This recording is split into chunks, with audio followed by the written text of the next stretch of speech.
Okay, hoping to do this time and be able to publish a exclamation what happened on the accident I had. First of all, I'd like to thank you all for all the kind comments about my accident. It was very nice to read when I finally could. I hope I will be able to do a decent video and explain what happened. And I can't tell you what number this is I've been trying to make. It's just hard for me to talk to a camera. It's really weird. First of all, my sister Ginger was also riding with me as a passenger on the back. She remembers all of the accident. I don't remember any of it. So most of the accident will be what she has told me.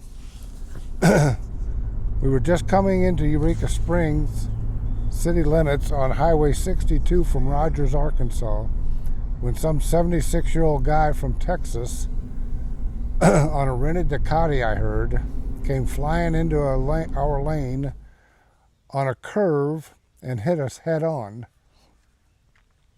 Two witnesses at the scene said the Ducati was driving like an idiot, passed both of them on a double yellow line at a high speed.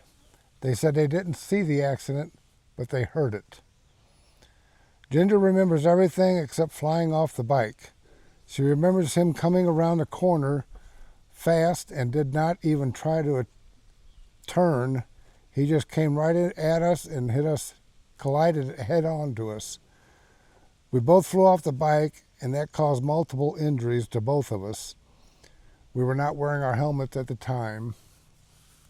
We were going to ride up to Eureka Springs, then put our helmets on after that, but should have done it before.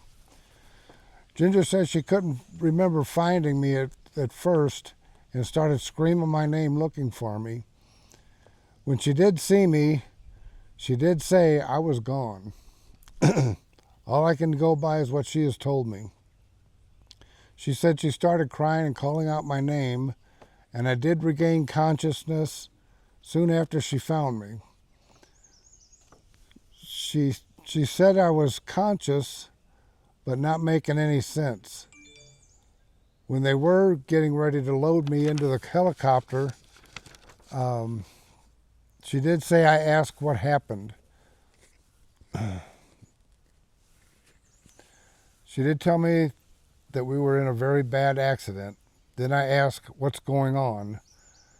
Then she told me they were transporting me to Springfield, Missouri in a medevac helicopter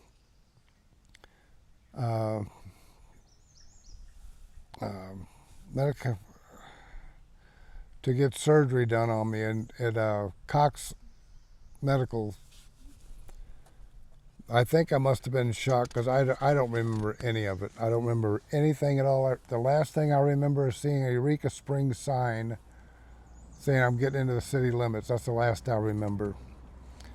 The accident caused a compound fracture to my left wrist, a broken left thumb, 2 brain bleeds, and a cut on my left eyebrow. Ginger and I were pretty banged up. My sister had a very bad broken wrist also. They did airlift me to Springfield, Missouri Cox Medical for emergency surgery. My sister Ginger was left at the scene of the accident. She had a badly broken wrist as well. She had talked to a paramedic and a male plainclothes cop on the scene, and she told him that she was riding with me and had a messed up left arm. The male plainclothes cop said to her, well, I guess I could call a third ambulance, walked away and did not even call anybody. Now, mind you, she was just in a bad motorcycle accident. You can see with the pictures. Out of town, no wheels to get around, and had no idea what to do or where to go. That's Eureka Springs Police Department, I guess. Like I said before, I don't remember any of it. Mary told me when she got to the hospital, I think she saw me before I had the surgery, but anyway, after the surgery, the doctor came out and told her it was a difficult 3-hour surgery that he had on me. The medication is working for the brain bleeds I had and will not have to have brain surgery. Thank God for that. I was at Cox Medical for 6 days and remember none of it, except when leaving. I remember my daughter Lindsay pulling up in her car and getting in the back seat. I was released to go to rehab in Chesterfield, which is closer to home for everybody. I was only there for 3 days and begged them to let me go home, and they did allow it. I just could not sleep anywhere and hoped when I got home I'd be able to fix that. Well, it didn't. I could only sleep for maybe 3 hours tops the whole night. And to this day, I still have bad sleeping habits. I still can't sleep very well. For several weeks, I couldn't take a shower or dress myself without help. I could not get my left arm, hand wet at all. So Mary had to help wrap my arm in plastic, tie it off, and I would have to hold it up in the air while I took a shower. Very humiliating, to say the least. But Mary was a trooper about it. Never complained about it. Never put me off. Never asked me to wait till later on.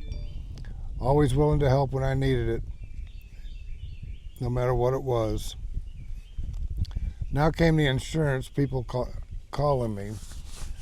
I'm not going to get into all that crap. I'm sure everybody's got their own nightmares about insurance companies. All I will say is Texas Man's Insurance paid very fast without any hesitation because everything was against him.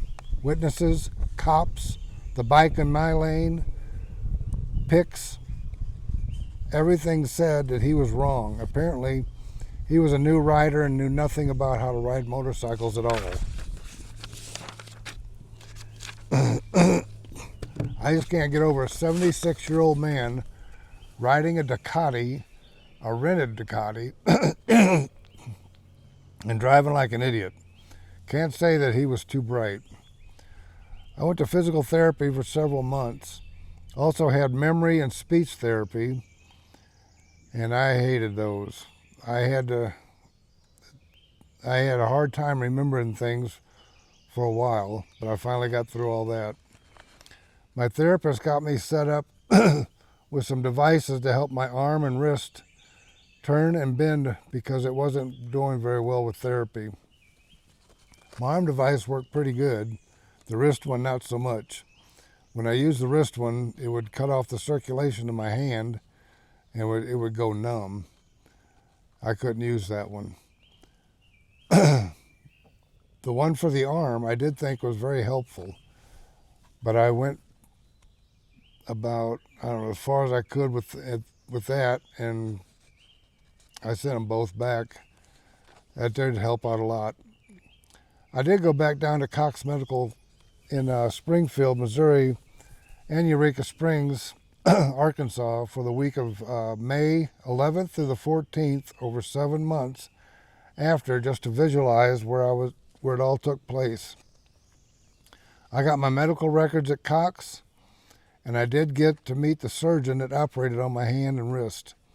His name was Dr. David Shippert, a very nice man. I told him that I just wanted to shake his hand and thank him for what he did for me. He examined my arm and wrist while we were talking for a few minutes we had. He thinks my hand, wrist should do better than what it is, but I think he's talking about another surgery or maybe multiple surgeries to get that to happen. I don't think I'm ready for that. Now, will I ride again? I am getting my brother's 2003 Fat Boy that he got from my sister, from her husband, that bought it in 2003. So I'm going to ride that for a little bit just to keep it going because nobody else rides it. Nobody wants to ride it. But I don't know. It's going to be a little rough to ride something like that. And most of the time I just worried about cars and trucks is what I was always worried about. I never worried about motorcycles very much. And that was my downfall, I guess. I wish I would have thought of that. But I will from now on. But anyway, that's about all I got for right now. I'm so sorry I'm not a very good speaker. I'm trying to do this best I can. I've done multiple. I bet you at least a dozen of these videos, and I'm trying to get it decent enough to send out. So I'll be back around again, so hope to see you around. Take care. Thanks for all the wishes. Kind wishes.